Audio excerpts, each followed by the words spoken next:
এই দেখো কত কাঠ মিস্ত্রি বাড়িতে কাজ করেছে। আর এই যে আমার ভাত হচ্ছে, শীতকাল কাঠগুলো ফুরিয়ে ফেলবো রান্না করে করে। শেষে ভাত করলাম, গরম হবে, প্রচুর কাঠ। আর ছাদে রান্না করার এনার্জি আলাদা, কাঠে। হয়ে গেছে, ভাত নামিয়ে নি। বেগুন ভাজা, গরম বেগুন ভাজা, আগুনটাই দিক দিয়ে বেড়াচ্ছে। গরম ভাত হয়ে গেল, কাঠের জালে ধোঁয়া ওঠা ভাত।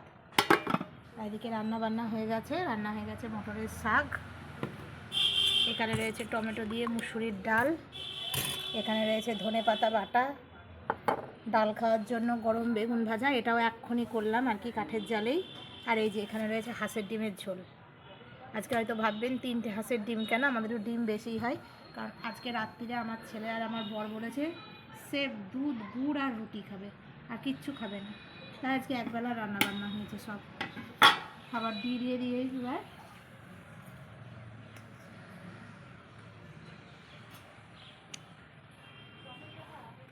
একদম গরম ভাত।